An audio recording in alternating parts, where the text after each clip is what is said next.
long we have waited for a bit of transfer talk on my channel. I've done loads on Devils, not wanting to just cover the same old ground, but we need to, don't we? We need to talk Paul Pogba, like what is going on with this transfer.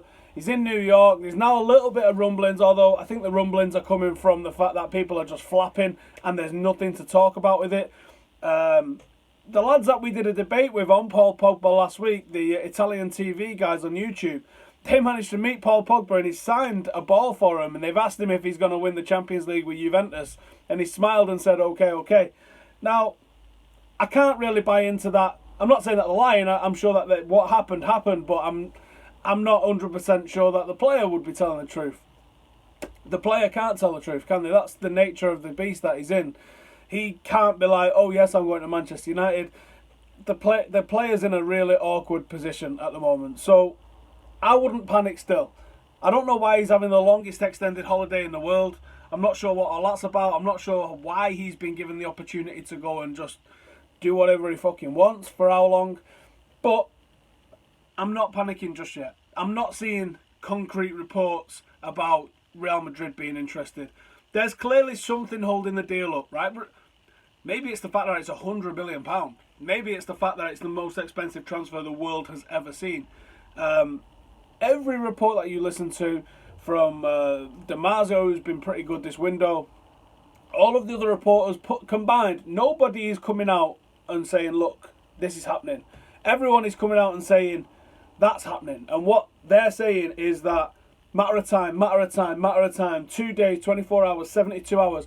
That's all that you're hearing. You're not hearing Real Madrid have put a bid for it.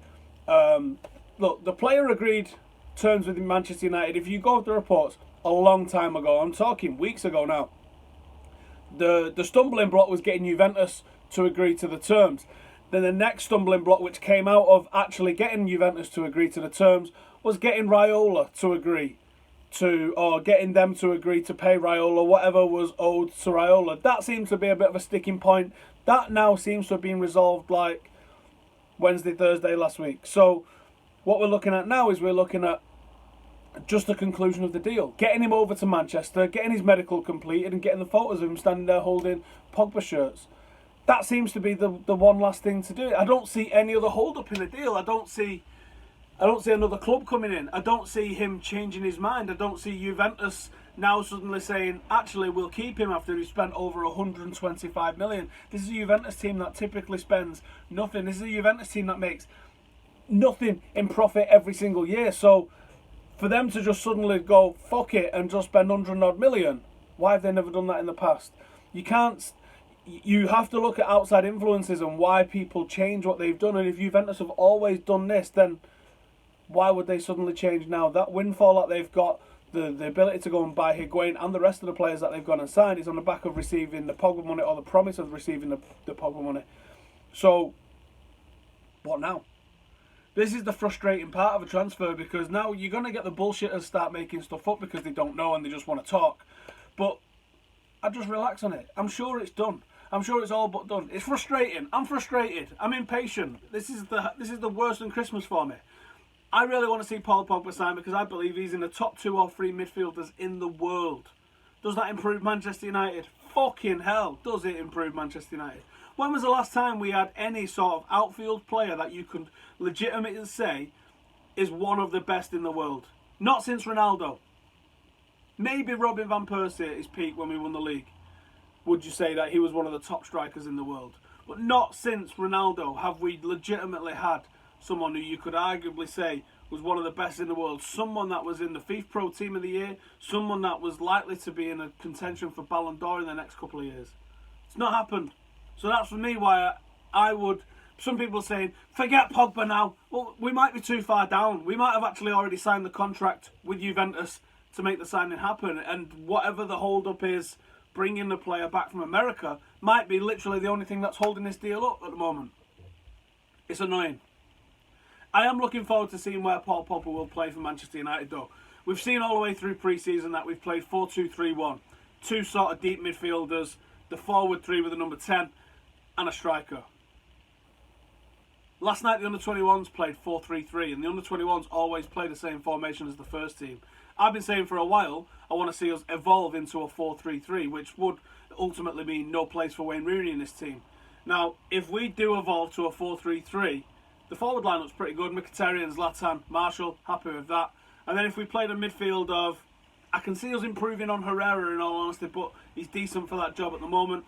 Herrera and Pogba as your two advanced midfielders, providing the energy and the go forward in the team, and then Carrick and Schneidlin, because it does look like Schweinsteiger's going to go, providing defensive cover.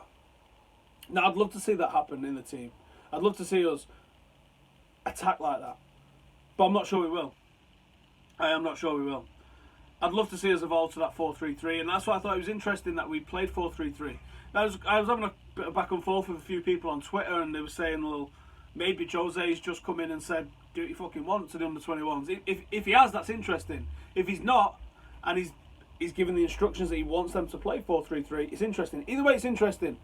After we've seen them, Warren Joyce's teams always mimic what the first team does, it is now interesting to see that they played a certain formation last night. So, as I said, it's interesting. That's all I can say on it. It's interesting.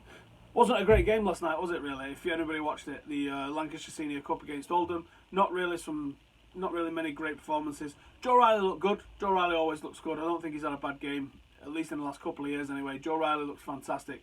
His energy and his determination is fantastic. Willett looked good. Obviously, Tuanzebe looked good. Went on a bit of a run towards the end, and they were putting opposition box. That's what you want your centre half doing, innit? There was a few players look good. I'm still not convinced on that Ola Sunday.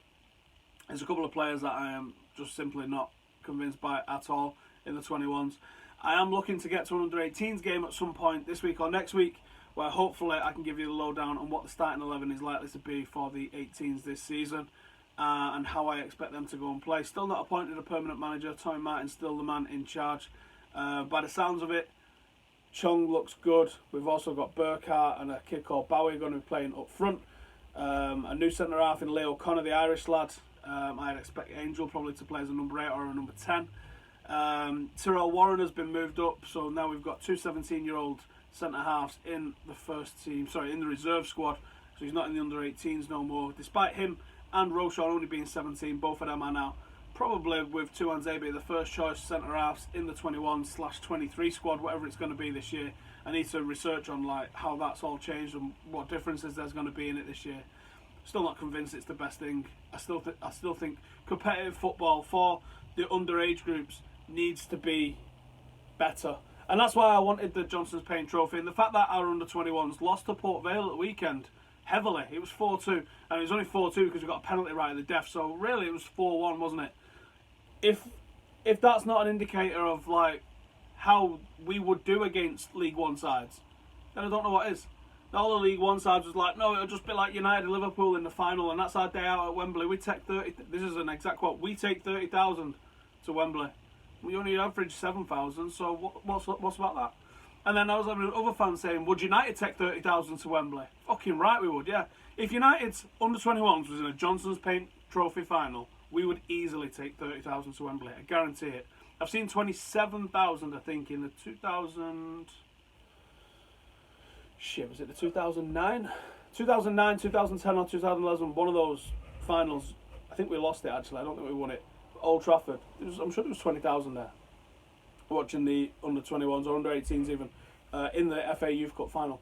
So I am sure with an actual competitive side, let's say we played Rotherham, someone like that, in the Johnson's Paint Trophy final, I'm sure United would set 30,000 there. It'd be a fucking great day out, wouldn't it? Anyway, that will do for it today. There's no really other incomings that's being talked about. Is there? Bonucci's being talked about. I'd be shocked if he leaves Juventus. Who've they linked him to? Paris, City, United, Chelsea. That's lazy journalism. Someone's just gone, Dave, who's the teams with the most cash? City, United, Chelsea and Paris. Cheers. Shit journalism. In fact, talking of shit journalism, last night the Mirror hit my Twitter and go around to the pictures. It's probably the last photo that's on there. Oh my god. A guy from the Mirror, I can't remember his name, wrote an article. 10 questions about Jose Mourinho's office ahead of the season. And he used one picture where the TV's behind Jose. which was the latest one to come out, and then he used the other one where he was on his bike with a TV in front of him and the desk on his left. And he said he's rearranged his desk so he can better watch training. What the fucking idiot doesn't understand is that's 2 rooms. Where the TV is, and he's got the desk where he was sat with it behind him, he's in the same place, and the bike is on the other side of the wall, looking at the same wall. There's a TV part, there's a wall part with a TV on either side of it, and there's a desk on this side, and there's a bike on this side, and a desk over here. And this guy wrote an entire article. You can even see, if you look at one photo to the other, you can see the Guinness World Record things leaning up against the wall from one photo to the other. So you can actually see that it's the same room. And the lights on the board outside, on the overhang of the building outside, face different directions because it's a photo took from 2 different angles. And you can also see, if you know where the office is in Carrington, it's in a corner of, or it's on a side of the building where the roof arches down. And if you look at the windows where they're arching down, you can see it's the most obvious thing. For someone who spent so fucking long coming up with these stupid questions that he needs to ask, he didn't really look into it that hard, did he? And one of the questions that he asked is, who bought Jose Mourinho a United pencil case? Fuck me, we're a week out from the season starting, one of the biggest Premier League seasons in history, one of the most exciting Premier League seasons in history, and you, as a fucking professional football journalist, want to know who bought Jose Mourinho a Manchester United pencil case? Are you fucking kidding me? Why don't we ask serious questions like, what's his formation going to be? Does his philosophy fit with Manchester United? Do they look like they are prepared? Going into the season, have we got enough signings? Will we get Paul Pogba over the line? What's going to happen with Wayne Rooney? These are legitimate fucking questions that you need to be asking about Manchester United. And you're asked about a fucking pencil case. Unbelievably shit journalism. Mate, turn it in. Go and be a fucking milkman or something, because that is absolutely pathetic. Anyway, that's it. I've had a bit of a rant. Thanks for watching. Bang whatever you like in the comments. And if you've seen it, I think the guy's called Niall. Fucking check it out. It's unbelievably shit journalism. Throw something in the comments. Let us know if you're going to the testimonial tonight. I might see you down there. I am not live at the game. I'm doing a watch along from our office, which is just over in Media City. So I might see you pre or post game for a fan cam, but I might not. But let us know if you're going either way. And let us know if you're going to the Charity Shield, because we are going to the Charity Shield. So I'll see you there on Sunday if you are. Fucking like, subscribe, comment. Peace. See you in a bit.